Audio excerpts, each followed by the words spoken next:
کہ جہاں دوسروں کو معاف کرنے کی فضیلت ہے، اسی کا ایک حصہ یہ ہے کہ دوسروں سے آدمی معافی مانگے. یہ بھی، اس کی بھی بڑی عظیم فضیلت ہے. کیا مانا؟ کہ انسان جب دوسروں کے ساتھ رہتا ہے، زندگی گزارتا ہے، ان کے ساتھ اٹھنا بیٹھنا میل جول ہوتا ہے، تو بسا اوقات ایک انسان کو دوسرے انسان سے تکلیف پہنچ جاتی ہے یا اس کی کوئی حق تلفی ہو جاتی ہے.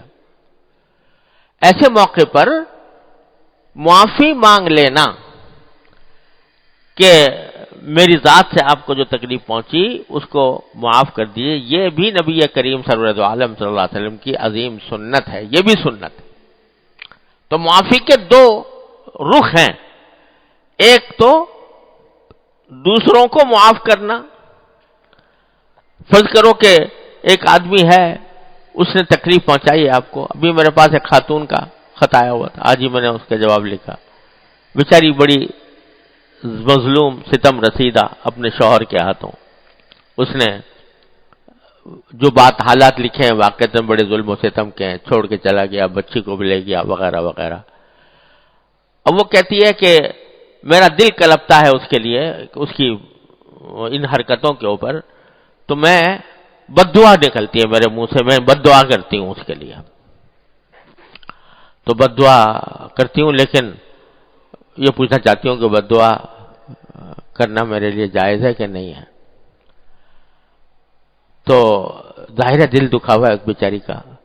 تو منہ سے، اور اللہ تعالیٰ نے یہ اجازت بھی دی ہے کہ جو مظلوم ہو وہ اپنے مظلومی کا تذکرہ اگر لوگوں کے سامنے کرے، یہ غیبت نہیں ہے. لا يحب اللہ الجہر بالسوء الا بالقول الا من ظلم.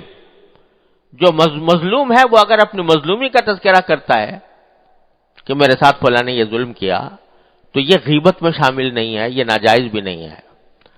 اور اگر کوئی بد دعا دے تو بد دعا دینا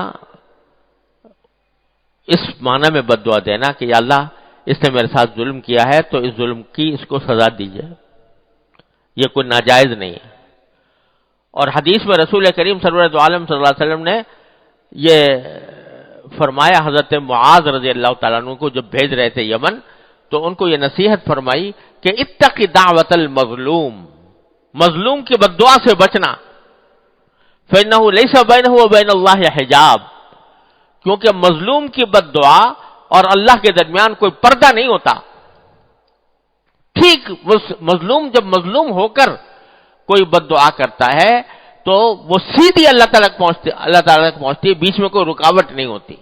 مظلوم کی بد دعا سے بچنا، یہ رسول کریم صلی اللہ علیہ وسلم نے حضرت معاذ کو نصیحت فرمائی تھی.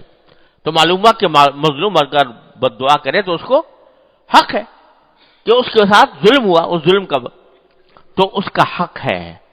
لیکن ساتھ ہی میں نے اس خاتون کو یہ لکھا کہ بے شک آپ کو حق حاصل ہے، آپ اللہ تعالیٰ نے آپ کو یہ حق دیا ہے، لیکن اگر فرض کرو اس کو کوئی سزا مل بھی گئی تو سوائے اس کے کہ آپ کا دل ٹھنڈا ہو جائے گا، کوئی اور فائدہ تو نہ ہوا. صرف یہ ہوا کہ بھائی اس نے زیادتی کی تھی، اس کا سزا اس کو مل گئی بس. لیکن اگر آپ اس کو معاف کر دو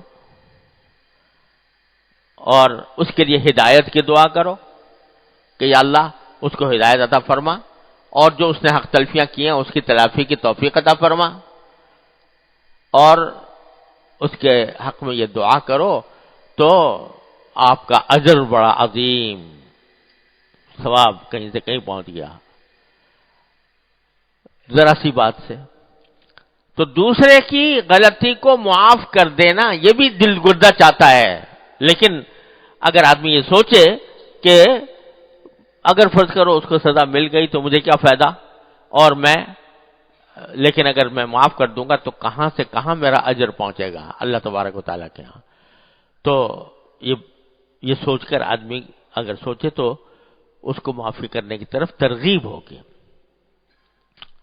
حق بے شک ہے آپ بدلہ لے لو، حق بے شک ہے کہ اس کو برا کہہ دو، لیکن اگر معاف کر دیا تو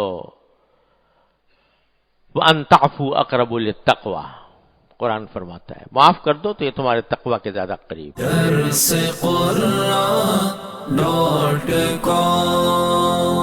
www.darsequran.com